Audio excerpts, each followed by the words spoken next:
Assalamualaikum warahmatullahi wabarakatuh. Baik semuanya, ini Ibu akan membahas materi mengenai integrasi numerik. Untuk materi metode pertama itu adalah mengenai integral dengan metode kaidah titik tetap ya. Nah, untuk kaidah titik tetap ini, jadi kita akan menggunakan rumus dengan menggunakan notasi sigma ya. Jadi untuk mencari integral dengan cara numerik, yaitu dengan cara kaidah titik tengah, rumusnya itu adalah H dikali sigma dari F kali I tambah setengah. Jadi kita harus mencari fungsinya, nanti akan kita jumlahkan secara sigma. Nah, di integrasi numerik itu ada yang namanya H. H itu adalah ketinggian atau batasan yang diperoleh dari selang antara A sampai B. Jadi biasanya itu H itu kalau nggak diketahui itu bisa dicari dengan menggunakan N gitu. Jadi misalnya nih kita punya selang antara A sampai B daerahnya. Nah, selang sama A sama B itu kita bisa bagi menjadi beberapa bagian. Nah, misalnya gini. Nah, ini bisa dibagi-bagi lagi. Jadi semakin kecil batasannya itu akan semakin bagus hasil hampirannya. Gitu. Nah, yang disebut H itu adalah jarak dari sini ke sini. Ini H-nya. Nah, sementara N itu adalah banyaknya daerah. Jadi ada 1, 2, 3, 4, 5, 6, 7, 8. Nah, misalnya gitu. Jadi misalkan selang antara A sampai B ini N-nya ada 8. Nah, ini adalah N-nya. Banyak daerahnya. Nah, H itu adalah jarak antara daerahnya, antara batasnya gitu. Nah, jadi kadang di soal itu kalau nggak H yang diketahui, N yang diketahui gitu. Jadi mereka ada hubungannya ya.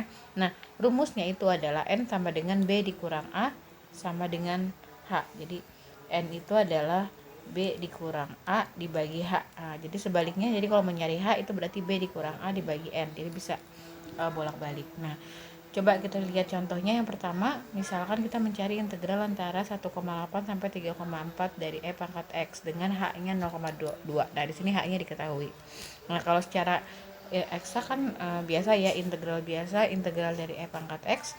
Jadi E pangkat X diintegral dulu, kita dapat E pangkat X. Nah, E pangkat X tinggal dimasukin 3,4 sama 1,8. Jadi E pangkat 3,8 dikurang E pangkat 1,8, yaitu menggunakan kalkulator, maka diperoleh jawabannya ini. Nah, kalau kita cari secara numerik, nah kita harus menentukan N-nya. N itu nanti buat menentukan ada berapa banyak iterasinya gitu.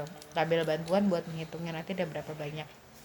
Nah, kalau H-nya 0,2 berarti N itu adalah 3,4 dikurang 1,8 dibagi 0,2 sama dengan 8. Berarti nanti ada 8 daerah ya N-nya. Nah, untuk rumusnya itu berarti integralnya adalah H dikali F setengah, berarti F yang pertama tambah F3 per 2 tambah 5 per 2 dan seterusnya. Nah, bagaimana cara mendapatkan angka F setengah dan seterusnya? Nah, untuk pertama, F setengah kita iterasi S setengah, itu iterasi yang pertama. Itu diperoleh dari batas bawah ditambahkan setengah dari H. Nah, di sini kan batas bawahnya itu sama dengan 1,8. Nah, nanti kalian tambahkan dari setengahnya H. Berarti 1,8 ditambah setengah kali 0,2. Berarti sama dengan 1,8 tambah 0,1 ya. Jadi sama dengan 1,9.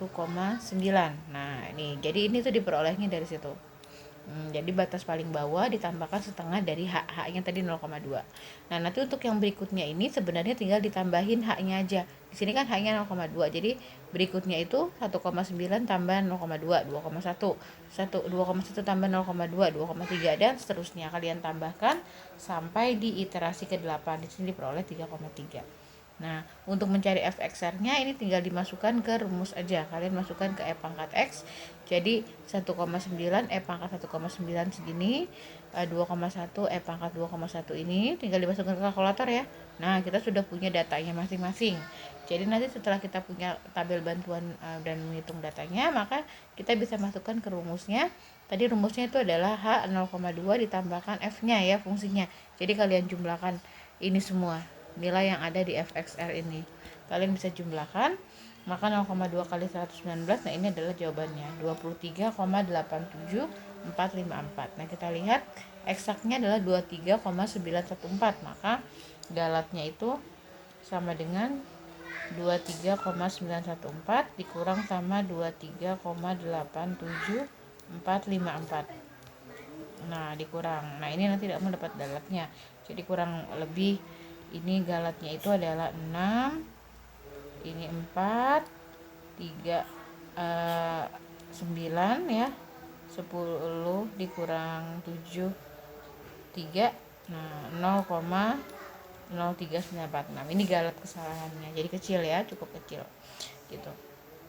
Kita lihat lagi cara soal yang lain. Ini soal 1/1 tanpa X gitu. Mungkin kalau kalian pikir gampangan pakai cara eksak lebih ringkas, ini lebih banyak. Iya, karena kebetulan integral yang kita cari itu gampang, pangkat X integralnya gampang, jadinya kalau menggunakan numerik ternyata lebih panjang caranya. Tapi kadang kalau kamu akan menemukan soal integral yang ribet, harus di faktor dulu, harus di turunan parsial, harus di ini, harus di itu. Nah, itu kadang kan sulit, atau mungkin kalian lupa, oh integral ini apa. Nah, kalau kalian lupa saat seperti itu, maka numerik ini akan sangat membantu gitu. Nah, kayak nomor 2 ini 1/1 tambah X. Nah, ini termasuk soal yang kadang-kadang suka pada lupa misalnya, karena itu hasilnya adalah bentuknya len. Nah, dengan H-nya 0,0125. Kita lihat berarti kalau H-nya 0,125, maka setengahnya itu adalah 0,0625. Nah, maka ini XR awalnya itu adalah 0 ditambah setengah dari 0,125. Itu berarti 0,0625. Maka yang di sini itu adalah 0,625. Nah, untuk ke bawahnya yang selanjutnya itu kamu tinggal tambahkan 0,125 aja ya. Jadi 0,1875 tambah lagi 0,125, maka dapatnya ini, tambah lagi 0,125 dapat ini, dan seterusnya. Kemudian setelah udah dapat semua nilai XR-nya, FX-nya tinggal dimasukkan ke rumus. Masukkan ke 1/1 tambah X, tinggal dimasukkan ke kalkulator aja. Nanti kalau sudah dapat tabel bantuan sudah terisi semua, kalian bisa langsung masukkan ke rumus kaidah titik tetapnya, berarti H-nya dikalikan sama jumlah ini. Maka diperoleh sekian, maka nilai hampirannya adalah ini. Nah, gitu. Ini juga sama X kuadrat. Nah, lihat. Ini kalau kalian harus menggunakan cara secara eksak, ini kalian akan menggunakan integral parsial. Nah, kadang ada yang tidak menguasai, maka kalian kalau tidak menguasai bisa menggunakan konsep ini gitu. Jadi untuk XR-nya sama seperti tadi ya. Berarti untuk XR yang pertama itu adalah 1,5, karena batas bawah 1,5 ditambah setengah dikali 0,1. Nah, berarti 1,5 ditambah 0,05, maka hasilnya 1,55. Nah, ini semuanya dimasukkan, berarti berikutnya tambahin 0,1 0,1 0,1 aja ya. Masukkan ke fungsi dan tinggal masukkan ke rumusnya gitu. Gampang kan? Oke, itu adalah kurang lebih untuk penjelasan mengenai kaidah integrasi numerik dengan kaidah titik tetap. Nah, silakan dipahami. Terima kasih untuk perhatiannya.